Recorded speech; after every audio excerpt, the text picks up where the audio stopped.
Thank you so much for your time. My name is Nick Dranias. I'm President and Executive Director of Compact for America Educational Foundation.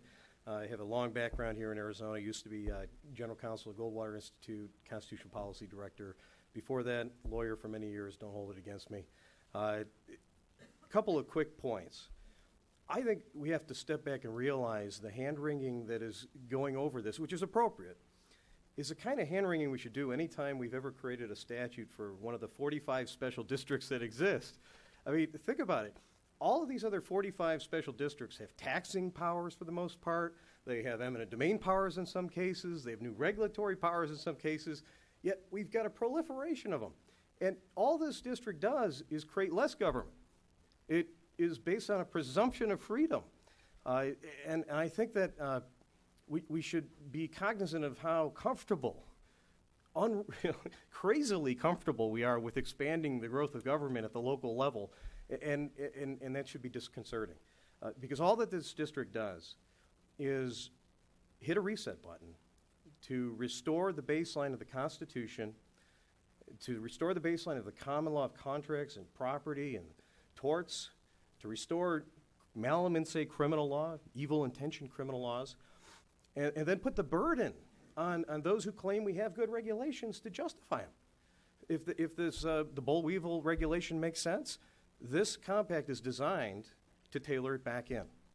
But the burden in our system of limited government and freedom should be on those who want to restrict our freedom. If there are some good regulations that have evolved, and I think that there are, and we've already contemplated tailoring some in the model legislation, bring them back in.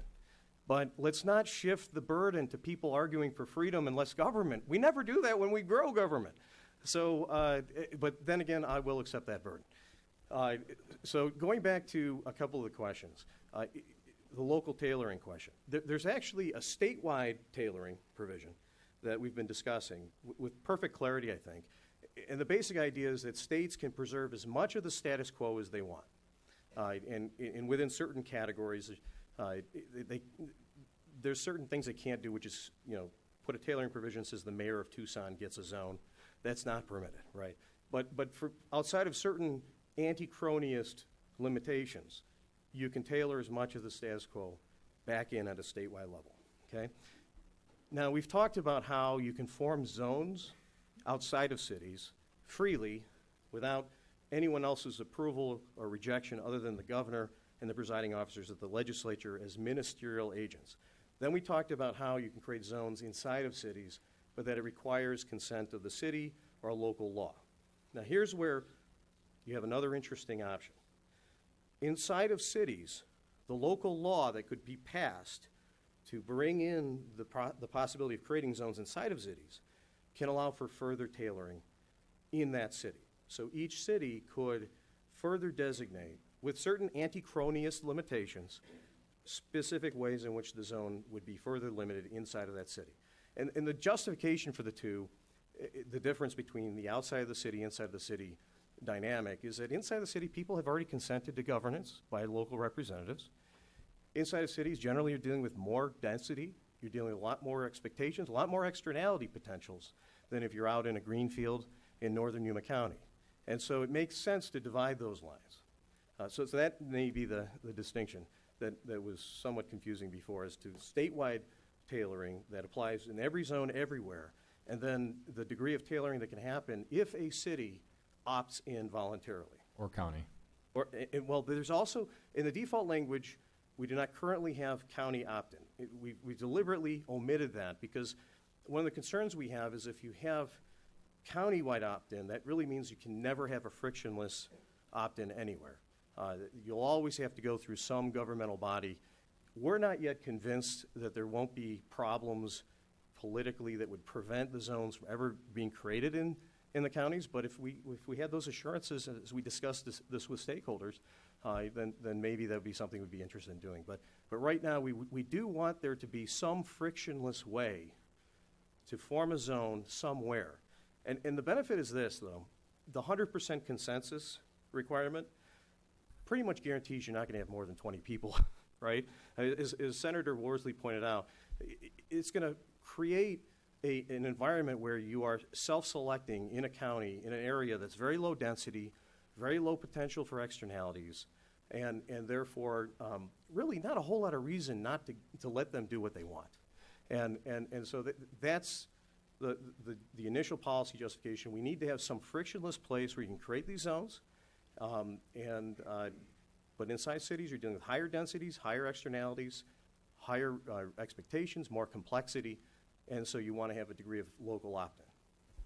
And so, Nick, so my question that I think I broached earlier to somebody was, let's say I'm my own zone. I've got a square mile somewhere, and I'm rolling my business the way I want to do it. How do you stop admission from further zone members? So if somebody says, I want to buy that piece of land right next to you, and I want to be in your zone, is that my decision? Is that the county's decision? How do you? Well, Mr. Chairman, members of the committee, that is a potential problem. There could be folks who try to opt into a zone that have malice in their heart. What's interesting is when you form the zone, one of the things that goes into the petition that goes to the governor is your zone charter. Your basic governing document has to be outlined in that petition. Now, the governor and the presiding officers don't get to judge whether it's a good charter or not, but if you're a group of people that had this concern, you could easily put language, you could develop language in your charter to flush out who the mole might be in your group. In terms of who might later join it and become just sort of a complainer that says there's externalities everywhere, there's a shadow on my land and I want to sue over that. The benefit of the zone process is if you do form a compact, it does create an ADR process, an alternative dispute resolution process. The Supreme Court in New Mexico versus Texas said they would defer to compact-based alternative dispute resolution. So in the circumstance of the crazy neighbor who joins a zone to claim everything's an externality, you would take them to ADR. And in the compact, it says that basically if they don't like the outcome of the ADR, they lose all of their rights to be in the zone. So that noisy neighbor leaves the zone as a result if he doesn't like the ADR outcome. If he does like the ADR outcome, then you win, and he's not right, then everything's settled. Members. Mr. Co-Chair. Yes, Representative Moniger. Hey, Mr. Dranias, dovetailing on that, because you had said concerning cities, it makes sense to divide those lines, cities, higher density, making it frictionless. What about, I know it's a hypothetical, but we do have large county islands within cities. I mean, we have this whole TO scenario, the tribe and the casino in Glendale. What about applying that kind of thing if it happens somewhere else in a county island within boundaries of a city? Mr. Johnny. Mr. Chairman, members of the committee, I think these are all reasonable discussions to be had. The only concern is we want to make sure the criteria are objective. What prevents this concept from being cronyized, what prevents it from being a special privilege, is its open-endedness. It's the lack of a sort of discretionary who gets what zone where element. If you meet these objective criteria, you can get a zone. If you live next to a zone, you can enter the zone, right? If you want to get out of a zone and you're adjacent to an outside the zone world, you can get out of the zone, right? We have to maintain that objective criteria because we've seen in all of these special economic zones, if they've ever tried in the past, empowerment zones, everything else, they all end up in a place where cronies capture them because there's discretion involved. So however we get at that issue, if we can find objective criteria that can't be gamed, I'm open to that discussion. What we've discovered is very hard to do that. Representative Leach. Thank you, Mr. Co-Chairman. Thanks, Nick. Talk to me about, so we formed this compact, and we've got 1, 2, 5 states in, but something has come up, and it's now 10 years old, and things change. Talk to me about the review and revise process, what that process is, if there's a process. Does that go into local tailoring, or how is that done? I mean, things change all the time. How do we, as a state, how do we deal with that? Johnny. Mr. Chairman, members of the committee. First of all, there is an amendment. The default setting of any compact, if you don't deal with this issue, is you're locked in forever in perpetuity. And that's, for example, is how the Colorado River Compact works. You can't get out without unanimous consent, which is good for us. But in our compact, you can amend it with a supermajority of the state's approval. And those states that don't agree with what is amended either form their own compact separately from the ones that did agree to the amendment, or they have the option to withdraw and go back to the status quo. So, in essence, if you run into any sort of fundamental, systematic, structural problem with the compact that no one envisioned, you have the flexibility with a little bit of a hurdle, because you now have other states and investors relying on this framework to overcome. So, just to follow up, Mr. Chairman, if I could. Thank you. Nick, so if, let's take mining, where we have just a tremendous amount of mining here where our neighbors don't, and something comes up within the mining industry that precludes us moving forward with a prosperity district or reaching the goals that we want to reach. And we want to amend it. We need the majority of if we had 10 states, we need 6 to go in and say yes, and they have no mining interests. So what happens there? I mean, take me through that. Mr. Dranias. Mr. Chairman, members of the committee, first of all, I think keeping it at an abstract level like that really makes things look more challenging than they are. I mean, we've had a Colorado River Compact now for almost 80 years, locking down a huge chunk of our water rights, which in a lot of ways are analogous to mining rights. In fact, water rights and mining rights originate from the same law in 1866 in the state of Arizona. We haven't had any hue and cry. There's been litigation, but there hasn't been any hue and cry to that compact, that's a perpetual compact locking down property rights of the same nature, is problematic. And that's because markets work, right? I mean, in the end, if there were some mining problem that the compact didn't address, people would work it out through contract, through buying and selling property interests, through dealing with it through voluntary trade.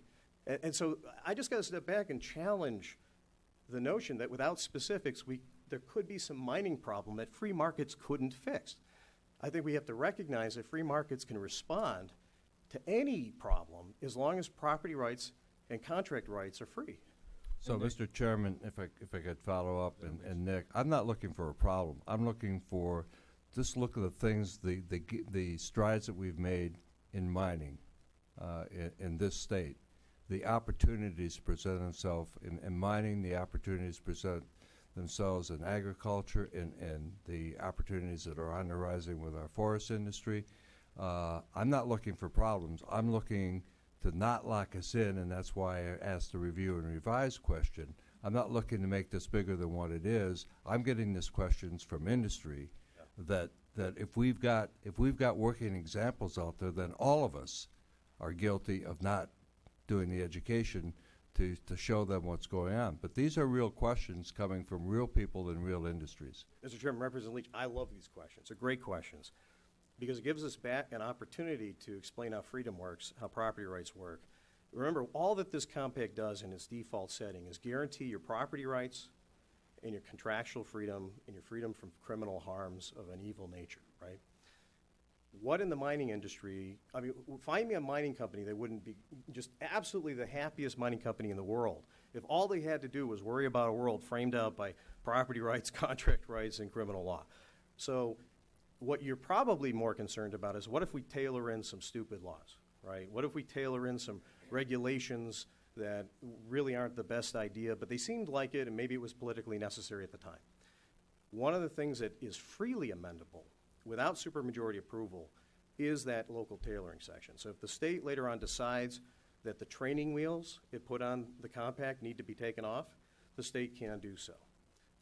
So I think that any mining concern about possibly tailoring in some bad laws, we can remove those training wheels as freely as they're created. And Nick, isn't it? That was going to bring me to my point as well. I think that falls under the local tailoring menu option. So if Texas is in, I'm sure Texas has a whole lot of issues with oil and drilling, and that does not affect Arizona. But that's going to come into the local tailoring. In my opinion, your boilerplate underlying language is going to be the most libertarious, freedom-sounding language that you can probably come up with. But each state and their special interests, whether it's forestry, mining, oil, whatever it is that's going to be in the local section. The local section we can tailor. And I think Mr. Leish's point was, well, do I need a consensus, a majority of the states? No, because that is your local state that will be driving that local section. The boilerplate, the underlying section, if something were to change in that underlying section, then you need a consensus or a majority of the states. But that underlying section, I'm going to gather, is going to be worded in such a way that you would really have to pause before you would want to change that underlying section rather than your local section. I may augment that, Mr. Chairman, Representative Leach. The boilerplate or the default compact language is nothing more than the guarantee of our individual rights of life, liberty, and property, right? In a robust sense, the sense that the founders intended of this state and of the nation. So what you're suggesting is saying if we need to change that, what do we have as our options? Well, the options are a little higher hurdle than the usual legislative options, right? But in terms of what you tailor into the state, what regulatory status quo you maintain in the state, that is freely repealable using the same statutory process of any statute. That reminds me, Senator Walshley, going back to how does this interact with other states? And I'll be perfectly blunt with you. We have very deliberately a reciprocity clause in the compact, okay? And I want you to be aware of this. It's not a trick provision, okay? If Texas is freer because of its lack of tailoring for some of its zones, and they compact with us, we become just as free as Texas, okay? Now, the good news is if you want to, you can tailor out the reciprocity, but it's up to you, okay? And we're deliberately putting that ball in your court. We want folks to defend the preservation of the regulatory status quo against freedom. If you want to say, no, Texas, we don't want to be as free as Texas, then we want to encourage people to stand up here and say why Arizona should not be as free as Texas. I suspect that most Arizonans will disagree, but maybe I'll be wrong. And that's very much by design. Senator Worsley. Mr. Co-Chairman and Nick, thank you for clarifying some of these things. When you talk about property rights, in Arizona we have laws that say that there are mineral estates subsurface. We have surface estates, and most of us, when we buy a lot and a home, we buy the surface estate, and we understand that the subsurface rights are reserved to someone else, maybe Phelps Dodge or someone else, because they think there's copper down there somewhere. And then one might argue that there's air rights, okay? So when you take a 1 square mile property and say, we're going to form a prosperity district, and I own all the land, and I go, I'm going to form this, I may have, in the subsurface, I may have property rights owners who own the copper, a different group that might own the helium, a different group that owns the water, a different group that owns the rest of the things that are there. Somebody might own the sand and gravel rights that has a sand and rock business around. And so when you say unanimity of property rights owners, I assume you mean in all of the sense, surface, subsurface, water, minerals, air rights, etc. Mr. Chairman, members of the committee, the term we use is it has to be unencumbered land. And all of those different estates do represent a dimension of encumbrance on the land to the extent that they have a physical location tied to the land. So the short answer is if you don't have all of the interests in that land, so that it's unencumbered, then you don't have yet the consensus you need to form the zone. However, if you do, it does say if you can get the consent of those who have interests, then that can substitute. So, Nick, if I'm the mineral rights owner, I might think that the surface owner is an encumbrance on me. yeah. So I think in Arizona the mining rights are pretty strong, and so the surface rights owner might be an encumbrance to the mineral rights owners. Yeah. Well, if the language isn't capturing that concept adequately, I think it is. But if it isn't, okay, we'll make sure that there is 100% consensus. I mean, folks, this has been a really hard decision for us as a policy matter as to whether or not to require 100% consensus of all the property owners and all the residents. But we've decided that if we're going to go back to a really free market model that is truly constitutionalist, it has to be truly consent of the governed, because in the purest sense, I mean, everyone governed by the zone needs to give their consent. And if our language falls short of that principle, then we need to tweak it. Thank you. Any further questions, Mr. Dranias? But could you please respond just in a brief moment, because we have two other speakers, Mr. McCarthy's largest point about inequitable tax for some businesses. Go. Mr. Chairman, members of the committee, I just have to observe the irony that Mr. McCarthy probably has not fought the formation of the incorporation statute or the formation of new cities or the formation of new districts as hard as he's fighting something that actually removes layers of government through a district. And I think what's interesting is that he finds it somehow inequitable that people have the option to pursue more freedom, to escape a degree of slavery, finds that more objectionable than the status quo, which is to relatively freely allow layers of government to be layered on in specific localities with higher levels of taxation and higher levels of government involvement. So I would challenge the premise of his notion of equity, that somehow the status quo, where the only way that local communities can reorganize themselves is bigger and more intrusive and more expensive government. That's okay, but if local communities try to have a different option of reducing regulation and restoring the Constitution, then all of a sudden that's inequitable. So I challenge that premise. The other premise is, look, how are we going to win the wider battle without specific examples of success? The reason why I'm in this fight is I'm tired of pointing to books written by Hayek and Mises and Friedman and all these other guys because people don't read anymore. What people want is free stuff. They want Obama phones. They want free health care. You win with concrete examples.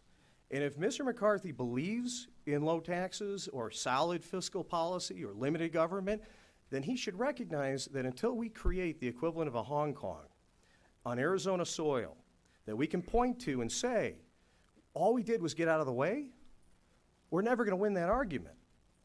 We're never going to win that argument in today's society. So my response is if he does want the best practices, fiscal and regulatory, as I think he does, for the entire state, the best tactic is not to take it all on at once and never have a shining example of what we're trying to accomplish to point to. The best tactic is to create a pilot program like this that can create the purest example that's politically possible so that in 5 to 10 years we can say this is what freedom looks like. And then lastly, I want to emphasize, he keeps suggesting that this zone is limited. It's not. We've designed this to be able to be formed anywhere that has objective criteria that can be met. Inside and outside of cities, a little more difficult in cities, I think, for reasonable reasons, right? If you think that the criteria for forming these zones are somehow too tight and not as accessible as you would like, I'm all ears. Let's make forming zones even easier. Let's make the solution to the problem that he has identified more zones, faster expanding zones, not let's only have local government that grows in size and scope.